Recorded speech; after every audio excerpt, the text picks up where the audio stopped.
HappilyEverHanks has some sound advice for potential land buyers. Pretty good stuff.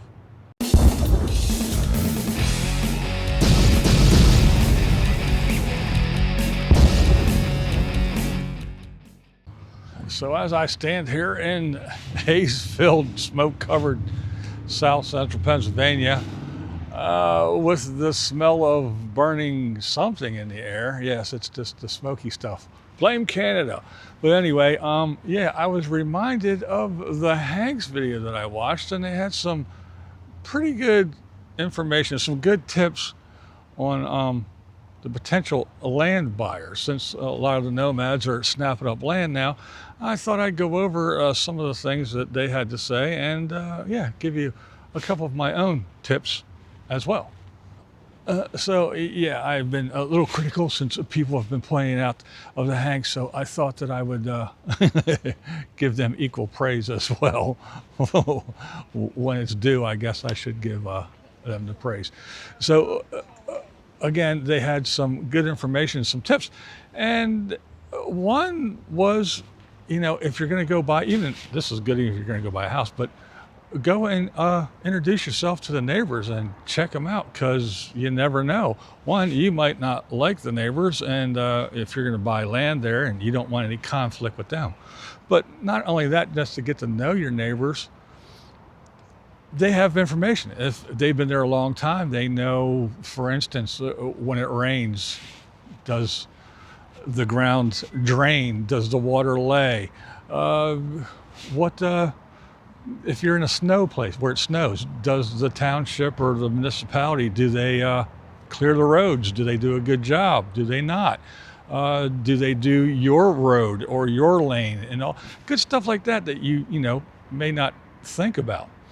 And the one thing that Renee said was to go to the land and just sit for a while. One, see where the sun goes and where the shade and stuff is, but for the important thing, and this is something that a lot of people don't think of, is sounds and smells. For instance, when I was doing the hose testing, you always got to find these big parking lots so you have room to stretch out all this hose from all the fire trucks. But we were testing in this parking lot, and there was houses around, but we were in this big commercial parking lot. And again, there was houses around, but close, probably, I think like 2 or 3 miles away, was a Purina plant where they made dog food. And at certain times of the day, the smell, it was awful. It was rough.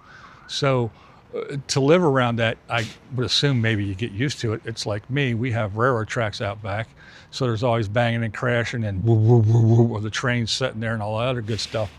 But stuff like that you do get used to. I mean, even now, if we go away and you're at a hotel and everything's quiet, you're like, where's the train noise? But it's just things that a lot of people don't think of, is there's different things, you know, like, is there railroad? Is there a flight path over where you're going to be sitting there and all of a sudden there's going to be planes flying over? Is there a firehouse or something like down the road where every time there's a fire call or an ambulance call, you're going to hear sirens all the time? And again, these smells and different things. Is there a water treatment plant nearby? Even around here, not right here, but Hershey's not that far away. So there's certain little places that you're at, little towns, that it's the chocolate kicks up, and you might think, ooh, the sweet smell of chocolate all day. What could you? No, after a while, it gets very annoying. And it's not just that chocolate smell. When they're roasting the beans and doing stuff, it gives off a funky smell sometimes too. So yeah, it's just little things like that a lot of people, they don't think of, you know, before they sign on the line. they go in there, you know, and they're all happy because they got their land. And then as they're doing this, that, and the other thing, they go, ooh, what's that smell? Or I'm never going to be able to sleep with that noise. So it's just things like that. And speaking of things like that, and you know, sirens and things, where is the closest hospital? Where is the, you know, wherever that you need, even a vet if you have pets. ask that neighbor again, what is the response time for things? For instance, if you have, say you got a little kitchen fire or something on your stove, now by the time you call and you get a response, are you going to have them putting out a little, stove fire, or are they going to be putting out a room and contents fire, or are they going to be responding to a fully involved structure fire because the response time is so slow or fast or whatever? They are out on their land, felling trees and cutting things and doing that. If there would be an accident and you're sitting there, with a crushed arm or you're bleeding or something, and how long is it going to take to get the ambulance there? Are you going to be laying there for a half hour or for 5 minutes?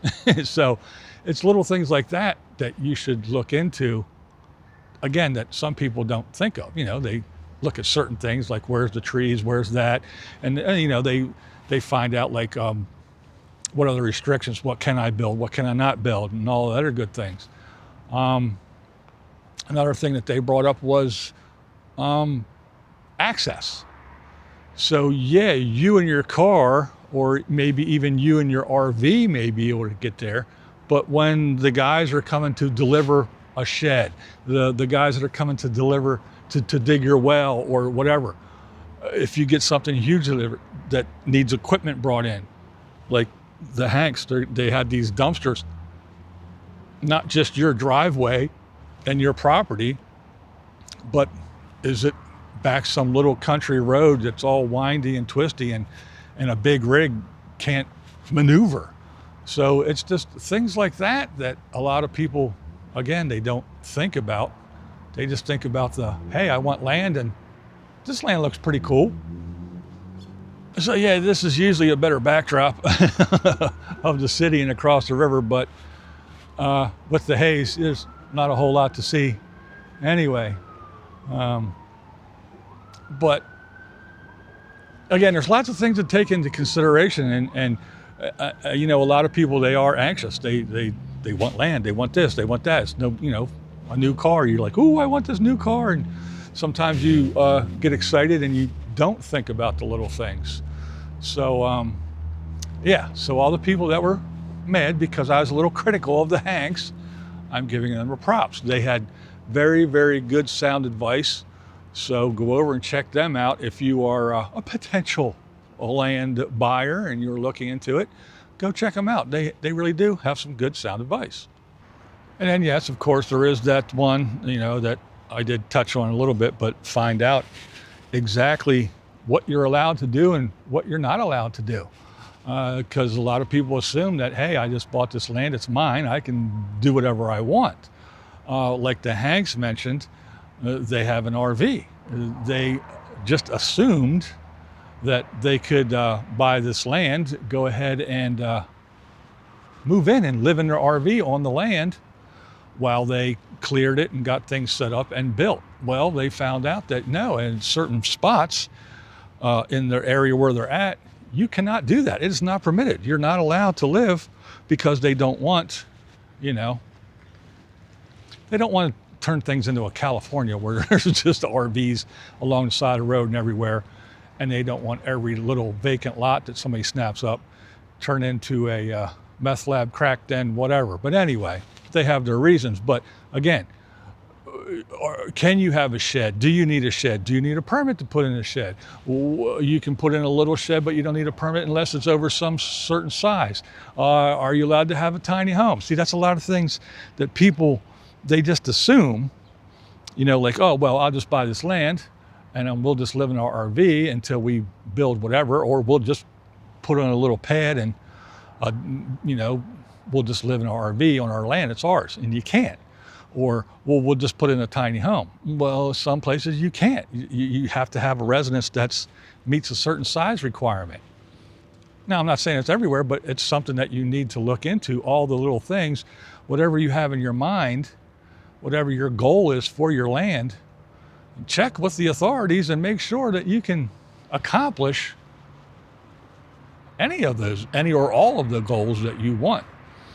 But I think the most important thing is, well, not maybe the most important, but one of the best resources is the neighbors, the people that have been there. They're the ones that know. Again, What happens when it rains a lot? What happens when it snows a lot? What happens when there's a drought and it doesn't rain for a while?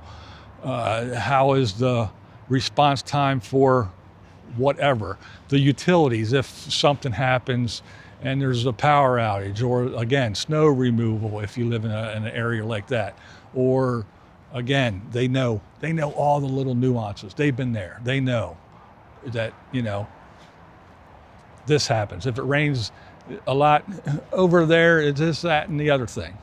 And then the other thing you need to do is walk around your property with your cell phone and all that other good shit to see if there's any dead spots where, you don't get cell service. And you might have to go get Starlink if there's no or shoddy cell service and you can't use it that, or if there's how much it costs or what's close by or how's the internet service. All that good stuff is the neighbors, the people around there are the good resource. And again, you want to know how they are and what demeanor they have, and let them know how you are as well. So, because having a good neighbor is really worth its weight in gold. Good neighbors are hard to find, and if you have a really good one, and Hank seems to have a good one, that guy comes over with equipment and tools and helps them out all the time. So, yeah, interesting stuff. I had to give them their props. Really good video, really good tips. Again, go over and check them out.